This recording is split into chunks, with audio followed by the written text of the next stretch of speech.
Hi, it's me, Kate, and I'm living my recovery. And restoration has been keeping me so busy, I almost don't have time to uh, talk with you all. But this is my passion, so I'm here, and I got inspired to vlog at this moment because, first of all, I'm engaged in physical activity. So if I sound out of breath, I am a little bit. I've just gone uphill for about a mile, and I'm listening to one of my favorite albums of all time, um, with the subject matter of recovery, and it's one of my subscriptions here, um, and that is the artist Becca Shea, and the album is called Life Album, and it is one of those um, pieces of art that I call cheesy because it touches my heart so much. It's just to that corny level where I just cry instantly. It just pulls at my heartstrings so much. And she's a Christian singer and artist who sings so eloquently about surrendering to Jesus Christ and God, and whatever your higher power is, you can slip in that higher power in while you're listening to her lyrics. In fact, there's a song I just listened to entitled Surrender, and when I'm listening, my surrender in terms of things in my life that get me riled up feels so sure. It feels complete, and it feels so good. I feel that I don't need to be in control of anything because I'm taken care of. And that is such a great feeling. And I can be confident in the fact that recovery is working for me, and I don't need to pick up today or any day. I am going through so many things, I caused so much destruction by picking up last year. I cannot even begin to list all the things I destroyed, and the place I'm at right now is I can't do this on my own. I can't pick up, and my best thinking doesn't work. So I am really blessed to have been in recovery for several years now. So I have a strong base of people to help support me in my desire to stay clean. I am moving into a women's recovery house on Monday, and right now I am walking to a U-Haul storage center. Now, part of the destruction I left is this past time I went into rehab. Literally, I left a U-Haul in police possession, which it was impounded for a few weeks while I was in treatment, and this literally had me stress the F out. I had no idea what was happening, and all of my favorite possessions that I had left were in this U-Haul, including, my favorite pictures, my favorite books, my journals, and everything I had packed to go to rehab was in the U-Haul. So, I was quite worried. Our minds tend to catastrophize, and if you're not familiar with that, it's like, our minds want to think the very worst possible scenario, and not just one of those scenarios. They like to think about 6 worst case scenarios and then just dwell on them, and that is so unhealthy for us. And here's the thing, most of what we think all day long in our brains, most of it, I say 99% of what goes on in our heads is just malarkey. It's just absolute made up garbage and needs to be thrown out the window. And, you know, not only was I stressed out about this U-Haul while I was in rehab, I was also stressed out about the small possession paraphernalia charge that I had picked up in last September. So I have been really desperately trying to get clean since I picked up, but very, very adamantly trying to get clean since last September. But there was two things really keeping me from getting clean. One, the theft of my vehicle. Two, this charge that came on me. And then three, just me thinking I could control things and me wanting it to go my way and me thinking I knew better and me just really being insane. My disease, this disease, is basic insanity. So I wanted to not leave the area while my car was not in my possession, and two, I wanted to handle things legally. Because in my mind, in order to move on and get clean and get a job and stay clean, I needed these charges taken care of. So the first court date was in December, and I was in treatment.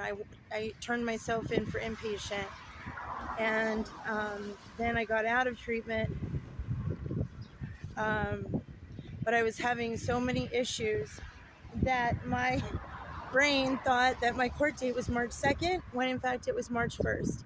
So they put a warrant out for me, and I knew I had to turn myself in for treatment again. The situation I was living in was impossible.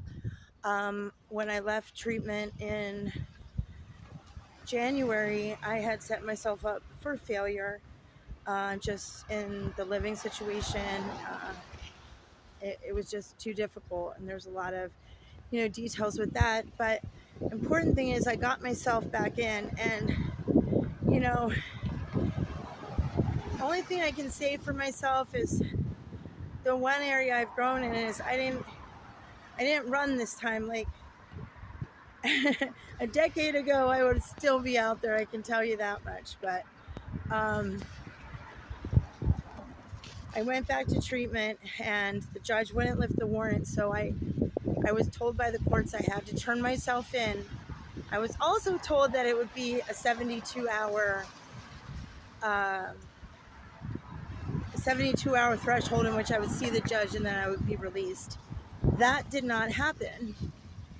I was extremely scared. Our county prison is infamous for being awful, extremely filthy. In fact, I didn't have toilet paper to use for 7 days. And I was not given one single phone call the 15 days I was in there. I had a bail set at $1,000, which would have only taken $100 to get me out of there. But I was not given my legal right at a phone call to have someone bail me out. However, that process I had to come to within myself as I realized I was going to be sitting there. And at first I thought I was going to be sitting there for 30 days because I was originally told the court date was the 25th, as I feel I discussed in the last video. That surrendering process, I'm just even amazed. Every day I wake up now, I'm amazed at what growth I feel inside of myself. Things are just rolling off my back. Things that are really emotionally upsetting to me are just not upsetting me today. I check in with myself. I know that they should upset me. I know that I feel some emotional response to it, but I'm just not holding on to it today. I know that without a doubt, I have a higher power that loves me, adores me unconditionally, and wants the very, very best for me. So today, I know that I'm taken care of. And as long as I stay clean and do the next right thing, I am going to live a very prosperous, comfortable, loving, and caring life filled with people that love me. I know for sure that doesn't mean that bad things aren't going to come my way. I know that I have a lot of work to do, but I am definitely excited for everything that I have to look forward to in the future. I am applying for jobs. I have a job interview on Sunday already. I am open as to what the job front looks like. I don't have any expectations. I just want to stay busy. I haven't worked in a year. It's a little over a year now, a year and some change. And I'm really, really excited to start getting paychecks again. I'm excited to take care of some of the debt. Luckily, the only debt I accrued during this run is just some of the utility bills I stopped paying for a few months last summer. And then the only financial responsibility I have to cover, hi girls, is the debt I owe my graduate program. And I'm excited to pay them back. So my heart is really, really, really sad about how I've hurt my family, and anyone who's been in my shoes and has hurt their family like I've hurt my family. I know you know how it feels. It's a knife in the gut. It takes my breath away. And this week I had the opportunity of seeing my daughter, but at the expense of my mother's feelings. And I've never seen my mother so upset in my entire life. And when I talk about surrender, I can't do anything about that except stay clean. So it's devastating me inside. It's pretty awful, but there's nothing I can do. So I love my mom. I don't like the way she acted. I don't think the way she handled things was correct. I don't agree with it. I'm really devastated by the way it affects my daughter. I blame myself entirely, that's for sure, because if it weren't for me, my mother wouldn't act like that.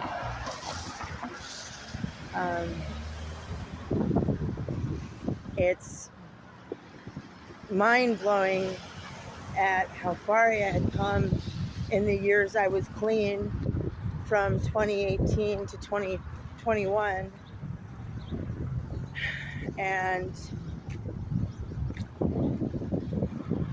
that's the past. I can't change it. I did pick up, and now I have an exciting future to look forward to. I know that the people that love me don't have very high expectations for me, and that again is hard to swallow, because I know who I am, and I believe that God has something in store for me. I do. I know that I have a serious tug on my heart for this world, and meaning that I love people and I want the best for people, and I would do anything for pretty much anybody. So that's why I talk on this channel. Most people would tell me, why are you putting yourself out there? Why are you exposing yourself like this? Well, I'm exposing myself like this because there's people that are trying to get clean like me that don't have a way to a meeting, or don't have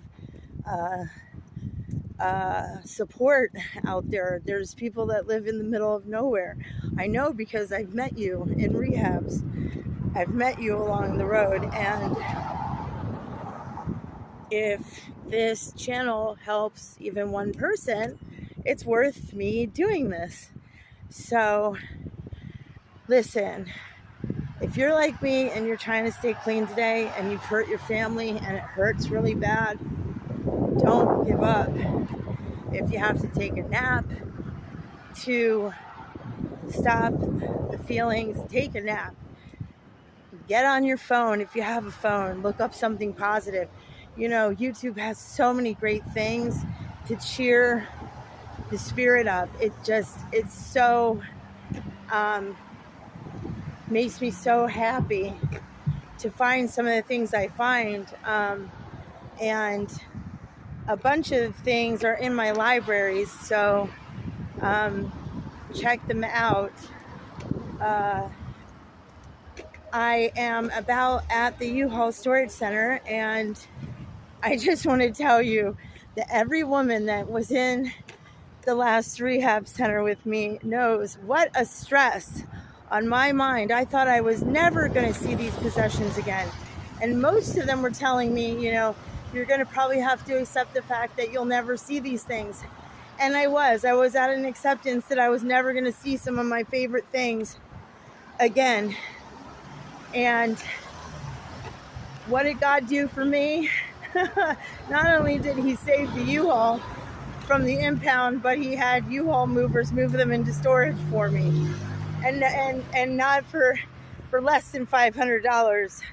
You know, it was 300 something. So I am so blessed, and so are you.